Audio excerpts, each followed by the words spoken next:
नमस्कार, एक बार फिर से स्वागत है आपका मनिंदर साइंस स्कूल की कला वर्ग की ऑनलाइन क्लास में। आज का जो हमारा प्रश्न है वो है जातिवाद के सकारात्मक प्रभाव। ठीक है, जातिवाद क्या है वो हमने देख लिया था, ठीक है ना, मैं तो समझ लिया था। आज इसके सकारात्मक प्रभाव और आगे देखेंगे इसके नकारात्मक प्रभाव। सकारात्मक प्रभाव का मतलब होता है अच्छे प्रभाव, नकारात्मक यानी कि बुरे प्रभाव। कमियां क्या थी, बुराइयां क्या थी, वो नकारात्मक में आ जाएगी, और सकारात्मक में होता है कि अच्छे प्रभाव क्या पड़े। ठीक है, तो देखो सबसे पहला प्रभाव था लोगों को एकता के सूत्र में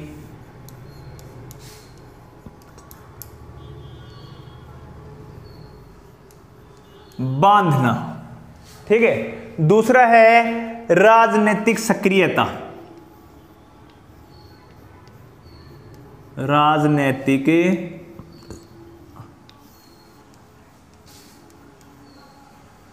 सक्रियता। नंबर 3 है जातीय सक्रियता। जातीय सक्रियता। ठीक है, और नंबर 4 है सांस्कृतिक परिवर्तन। सांस्कृतिक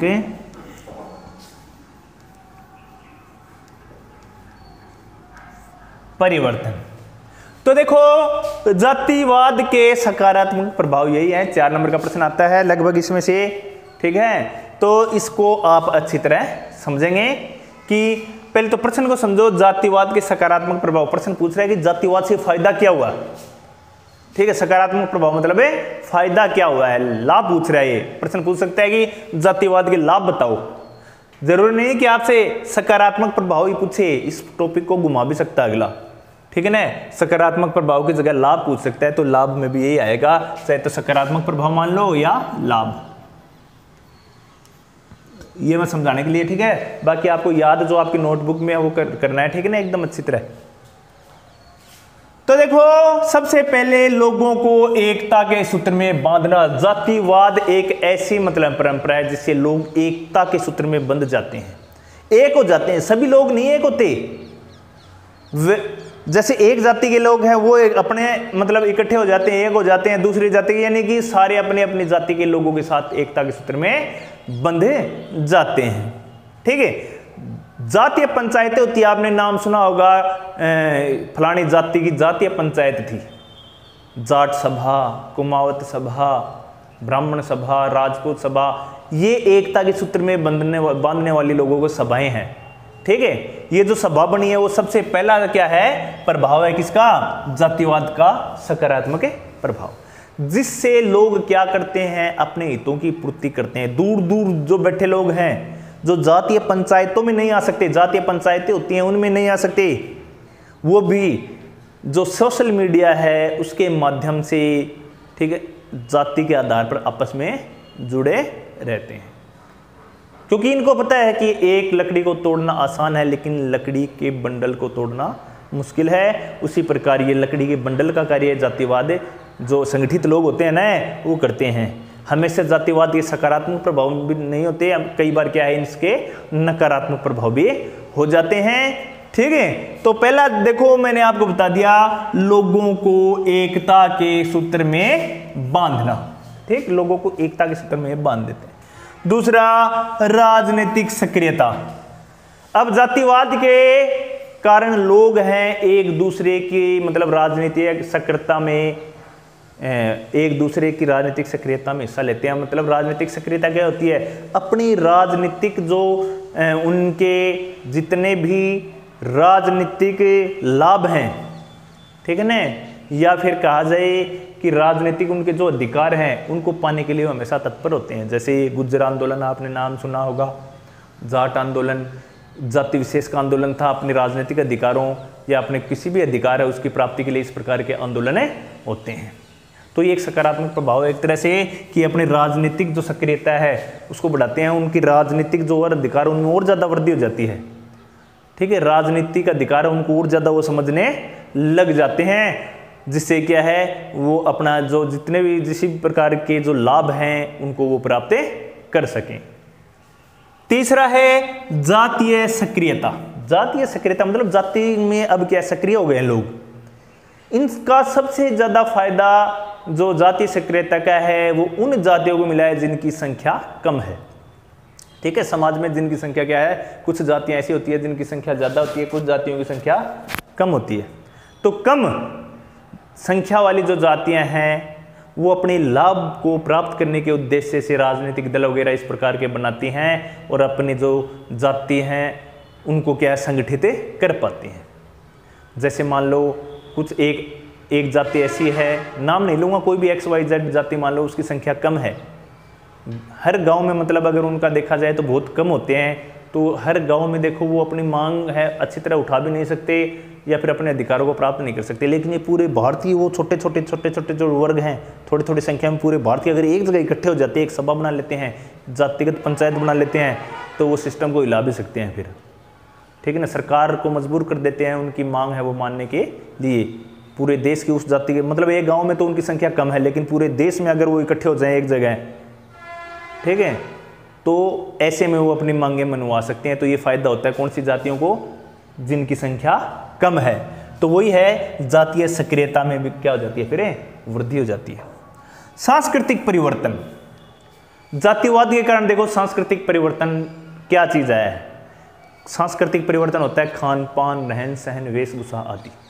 आपने देखा होगा कि प्राचीन समय में पढ़ा होगा, टीवी में देखा होगा, कहीं भी आप बड़े बुजुर्गों से सुना होगा कि हर जाति की एक वेशभूषा थी, कपड़े पहनने का तरीका, उसे पता चल जाता था कि ये फलानी जाति का व्यक्ति है।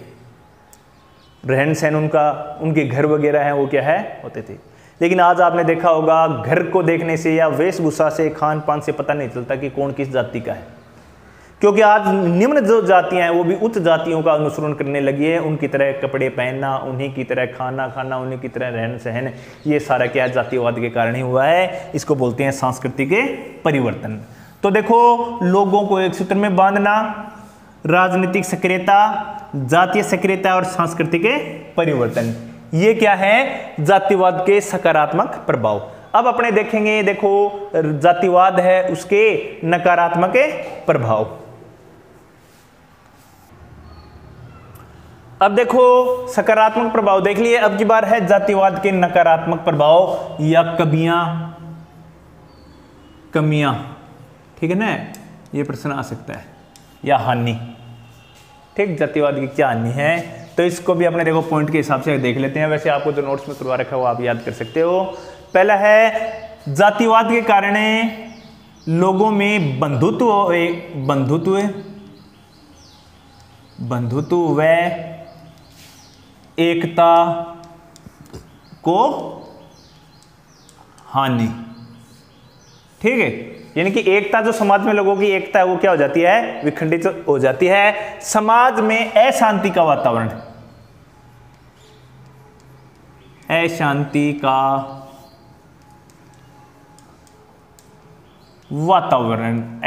का वातावरण कैसे रहता है वो भी मैं आपको बताऊंगा। ठीक है, जातिगत आधार पर चुनाव, जातिगत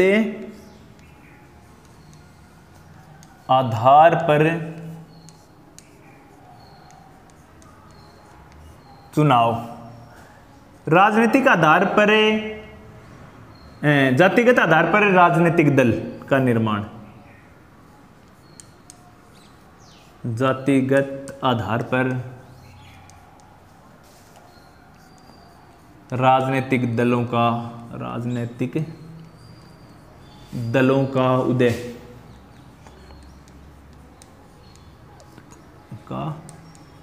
उदय नहीं कि राजनीतिक दल है वो भी किसके आधार पर बनने लगे हैं, जाति के आधार पर। ठीक है, अल्पसंख्यकों में असुरक्षा का अभाव, अल्पसंख्यकों में असुरक्षा का अभाव। ठीक है, अल्पसंख्यक वो होते हैं जिनकी संख्या कम। और आंदोलन,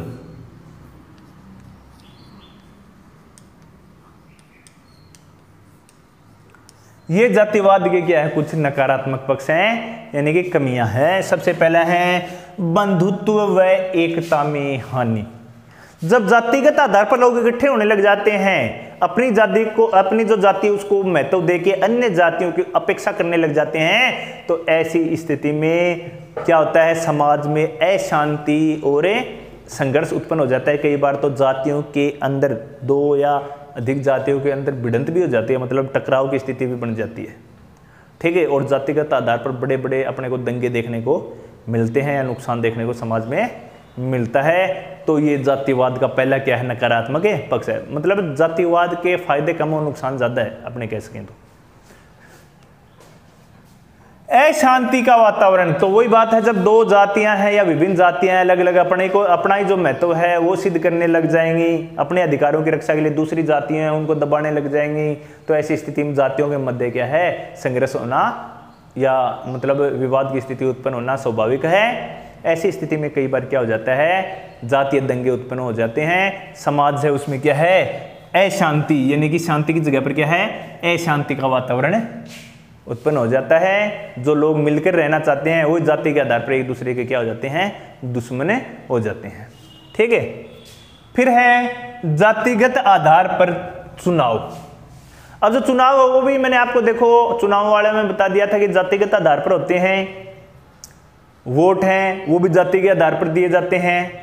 प्रत्याशियों का चयन है वो भी जातिगत आधार पर किया जाता है। जिस क्षेत्र में जाति की संख्या ज्यादा हो उस क्षेत्र में उसी जाति का जो उम्मीदवार है, चाहे वो भ्रष्ट है या ईमानदार है, कोई भी है, वो उतारने का प्रयत्न किया जाता है राजनीतिक दलों द्वारा।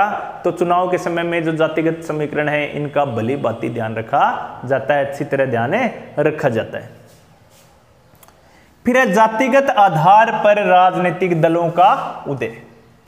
राजनीतिक दलों का उदय किसके आधार पर है, जातिगत आधार पर।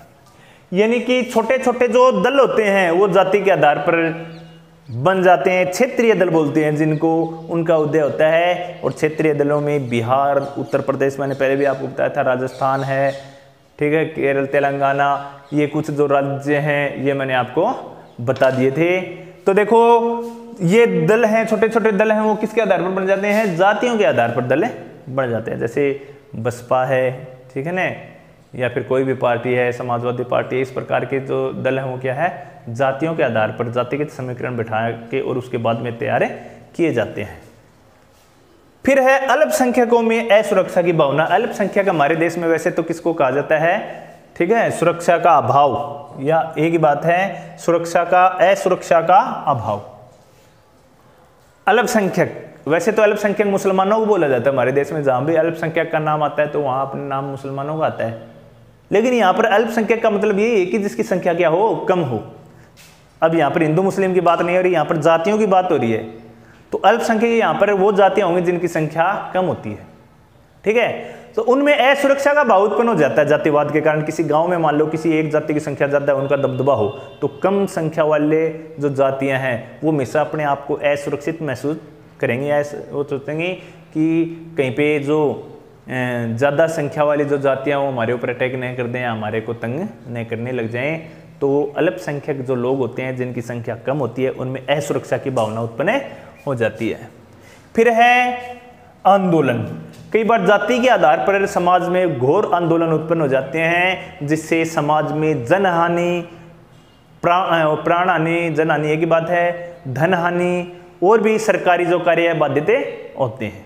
लोगों की जान भी चली जाती है, बहुत सारा संपत्ति का। अब देखो जनहानि कैसे बताइए, लोगों की जान चली जाती है, धन हानि, समाज जो है या सरकारी जो संपत्ति है उनको जला दिया जाता है, बड़े बड़े मॉल कॉम्प्लेक्स जला दिए जाते हैं, ट्रेन की पटरियां उखाड़ ली जाती हैं।